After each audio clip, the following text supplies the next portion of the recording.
Olá, amados amigos e irmãos, que a paz de nosso Senhor e Salvador Jesus Cristo esteja no coração de cada um de vocês. Queridos, antes de nós começarmos a gravar este vídeo, quero pedir mais uma vez a sua inscrição aqui no canal, a ativação do sininho das notificações, porque todas as vezes que eu gravar um novo vídeo você vai ser notificado, a curtida, que é o like, aquele joinha, aquele papo firme, tá? Isso ajuda demais o canal. E pedir também para que você compartilhe esse vídeo com todos os seus amigos, amigas, pessoas do colégio, da faculdade, do trabalho. E isso vai fazer com que esse vídeo seja propagado e as pessoas sejam abençoadas, tal como você vai ser através das palavras de Deus, das palavras que vão ser faladas por mim aqui, tá bom? Então, queridos, vamos a um tema baseado na segunda carta de Paulo aos Tessalonicenses, no capítulo de número 2, o versículo de número 6. Aquilo que o detém. É um texto muito conhecido e muito debatido, por sinal. Muitos debates em torno desse texto e as pessoas, elas têm um posicionamento, é claro, todos têm um posicionamento, mas esse posicionamento não é um ponto fechado, dado em vista o fato que esse versículo que eu vou ler agora, ele é um versículo bastante controverso, porque há muitas interpretações, e quando tem muitas interpretações é porque a coisa não é do jeito que a gente muitas vezes pensa, tão simples assim. Há uma controvérsia, obviamente existe muitos eruditos, pesquisadores que já se debruçaram em cima disto aqui, deste texto, para poder dar a sua opinião. Então temos que, na medida do possível, conhecer todas as opiniões e, claro, escolher a mais plausível à luz das Santas Escrituras, tá? O texto é 2 Tessalonicenses 2,6, que diz assim: E agora, vós sabeis o que o detém, para que a seu próprio tempo seja revelado. Primeira coisa que a gente aprende aqui, Paulo está dizendo, e agora vós sabeis o que o detém. Então, Paulo aqui está dando a entender que os crentes tessalonicenses eles já estavam sabendo o que era o poder detentor ou restringidor que estava detendo o ministério da iniquidade ou o mistério da iniquidade ser revelado plenamente. Ok? Então, no grego nós temos a expressão aqui, né, para aquele que o detém, que é o tema desse vídeo. Aquele que o detém. O que é aquele que o detém? Esse é o tema, tá? Então nós temos a expressão kai nun to katerhon. Então nós temos essa expressão aqui, e vós sabeis o que o detém. Kai nun to katerhon. Então, queridos, existem algumas interpretações, porque é uma coisa muito interessante, né? Quando a gente lê esse versículo 6, o versículo 6 está no gênero neutro, podendo indicar um poder espiritual ou um poder material, podendo indicar uma força ou podendo indicar também um ser que está impedindo, porque está no gênero neutro. Agora, interessante, quando a gente lê o versículo 7, já não está no gênero neutro, está no gênero masculino. Pois o mistério da iniquidade já opera, o versículo 7, tá? Somente há um que agora o detém até que seja posto fora. Aqui já não é mais gênero neutro, é gênero masculino. Gênero masculino, mostrando que, com base nisso, nós podemos entender que aquilo que refreia o anticristo é ao mesmo tempo pessoal e impessoal. Pode ser uma força. Então alguns já sugeriram que fosse o Império Romano, dizendo que o Império Romano não deixaria uma pessoa se levantar com proeminência para dominar mais do que o imperador já dominava, e com isso o Império Romano entra em pauta aqui com esse poder restringidor. A grande verdade é que o Império Romano, nessa interpretação histórica, que isso é uma interpretação histórica, né, ou preterista do texto aqui em questão, essa interpretação ela cai por terra porque o Império Romano já acabou. O Império Romano já não existe mais. Existem coisas, claro, ainda resquícios do Império Romano, até o nosso próprio calendário ocidental, ele é atinente lá do Império Romano, que é o calendário gregoriano. que veio lá de Roma. Então usamos esse calendário no nosso dia a dia. Então Roma, ainda a certo ponto, está viva, mas como um poder restringidor, como algo que viria a restringir, muito difícil. Alguns pensam que esse poder restringidor é o próprio Deus. O próprio Deus. Deus estaria retardando aí o aparecimento do anticristo segundo o seu beneplácito, segundo a sua vontade, ou seja, segundo o seu querer. Iria aparecer no tempo e na época em que Deus estabeleceu, como disse Jesus. Não quereis vós saber, né, quando nos perguntaram, Senhor, quando será essas coisas e o fim do mundo? Aí Jesus fala, olha, não vos pertence, lá em Atos capítulo 1, lá no versículo 7, 6, Jesus ele disse isso, né? Não vos pertence conhecer tempos e épocas, né? Cronos e Kairos, que está ali as duas palavras para tempo. Cronos, que é o tempo cronológico humano, e o Kairos, que é o tempo da vontade de Deus.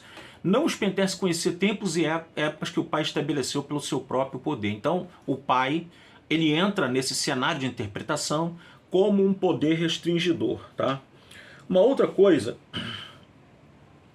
alguns dizem que esse poder restringidor é o próprio Satanás. Ou seja, Satanás ele estaria aguardando o tempo próprio, já que ele é o Deus deste século, conforme 2 Coríntios 4,4, no qual o Deus deste século cegou os entendimentos dos incrédulos, para que neles não lhe resplandeça a glória do Evangelho de Cristo, qual é a imagem de Deus. Então Paulo fala que ele é o Deus desse século. E diz também o apóstolo Paulo, escrevendo aos próprios Tessalonicenses, diz que o aparecimento do iníquo, ou seja, do anticristo, conforme entendemos essa palavra, o iníquo é uma alusão dos nomes do anticristo, dos muitos nomes que aparecem no Novo Testamento para dar a este ser, a esse homem do pecado, é um outro nome dele. Então diz que o aparecimento dele, do iníquo, será segundo a eficácia de Satanás, segundo o poder de Satanás. Então, quem estaria restringindo para apresentar o seu bel prazer? Claro que sob a direção de Deus, porque Satanás não pode agir sem a permissão de Deus, mas Satanás estaria restringindo para que no momento certo ele lançasse aí o seu homem satanificado, o anticristo, o homem satanificado, o adversário que a igreja terá, pior adversário de todos os tempos. Muito bem. Há um outro elemento, né, que alguém pensa que é algum poder angélico, alguns colocam até inclusive Miguel, o arcanjo Miguel, como é aquele que aparece lutando pelo corpo de Moisés em Judas 9, e em capítulo 12 do Apocalipse aparece uma batalha no céu, que Miguel e seus anjos lutam contra o dragão, que é Satanás e seus anjos. Então muitos veem uma guerra cósmica entre Miguel e entre Satanás, e alguns aludem que algum anjo, talvez outro anjo muito forte, não identificado, ele tenha esse efeito restringidor sobre a força e o mistério da iniquidade para que ele opere plenamente, mas está restringindo. Então alguns dizem que é Miguel ou algum anjo muito forte, algum ser celestial muito poderoso que está restringindo o acesso deles ao mundo para que façam tudo quanto eles desejam fazer de malignidade, de maldade. Vai ser um período em que, se Deus não abreviasse aqueles dias de Jesus, nenhuma carne se salvaria. Essa é a grande questão. Tem também uma interpretação que os pais da igreja, alguns pais da igreja, alguns eruditos modernos, que é a ideia de que esse poder restringidor é o profeta Elias, que agora é um ser celestial.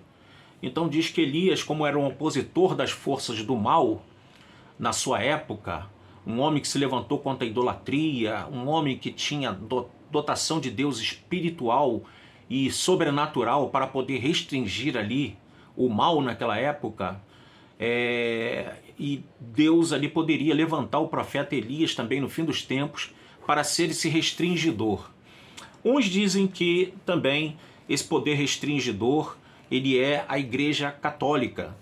Existe essa interpretação, que a Igreja Católica, que preservou os manuscritos e que preservou a moralidade durante muitos anos, porque temos que entender que nós protestantes, nós viemos dos católicos.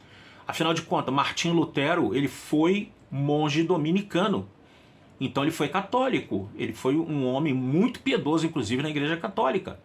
E ele, alguns eruditos, né, mais clássicos assim, né, dizem que ele se conformou com as vendas de indulgências e ele com isso então começou a se inquietar. Isso gerou-se o que nós conhecemos como a Reforma Protestante em suma, tá? Então uns dizem que é a Igreja Católica, mas eu acredito, irmãos, com toda sinceridade, vou dar minha opinião aqui, que esse poder restringidor, né, o ponto de vista diz que é Deus que te está restringindo, eu creio que esse ponto está bem correto. Deus na pessoa do Espírito Santo. Já que o texto não é conclusivo, está no gênero neutro, pode ser tanto um poder impessoal, quanto também pode ser um poder pessoal, eu acredito que Deus na pessoa do Espírito Santo, porque o poder espiritual, na minha visão, no meu ponto de vista, tá? Ele não pode ser detido pelo poder material. O poder material, ele é subjugado pelo poder espiritual. O poder espiritual é que rege as coisas neste mundo, por incrível que pareça. Se você é uma pessoa materialista, se você é uma pessoa que não crê, eu vou respeitar.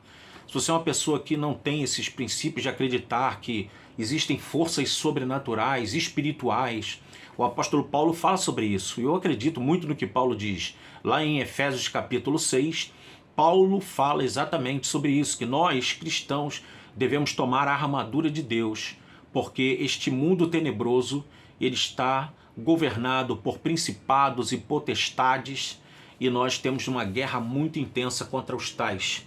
Então, veja que a armadura não é do homem, a armadura que nós devemos tomar é de Deus.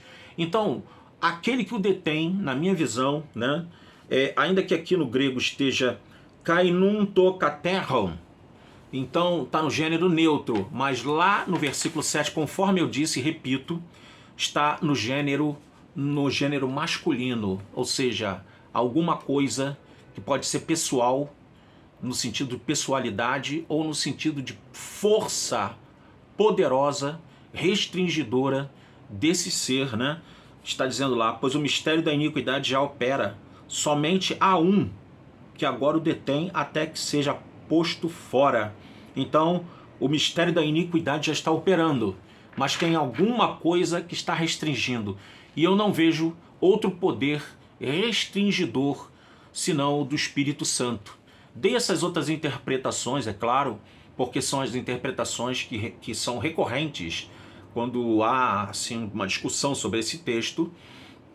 E essas interpretações elas são bem recorrentes, né? Essas que eu dei aqui no vídeo. Mas eu creio, na minha visão, que o poder que pode deter essa força, esse mistério da iniquidade, que é avassalador, que virá avassaladoramente sobre a terra, é o poder de Deus, o poder que restringe todo o mal e que vai ser tirado por um período de tempo. Essa restrição é como se fosse uma represa, que as águas não inundam, né? Vocês já viram o que acontece quando uma represa estoura, né? As águas entram, aqui mesmo no Brasil, em Brumadinho, né? Vocês viram o que aconteceu com o rompimento da represa lá, das barragens, né? Então é a mesma coisa, isso para você, é para parametrizar, tá? Então, quando uma barragem arrebenta, estoura, automaticamente tudo aquilo ali que está preso na barragem sai. E veja a destruição que aconteceu lá em Brumadinho. Muita gente morreu, muita gente perdeu casa. E até hoje a cidade está inabitada. Acabou Brumadinho, acabou lá em Minas Gerais. Então o mundo não será mais o mesmo depois que esse poder que está sendo restringido, está sendo detido, quando ele for liberado, ele, literalmente falando, vai trazer um estrago imenso na terra. Que Deus nos guarde, nos abençoe e que nós estejamos do lado de Cristo. Porque ou quer morramos ou quer vivamos, nós somos de Cristo.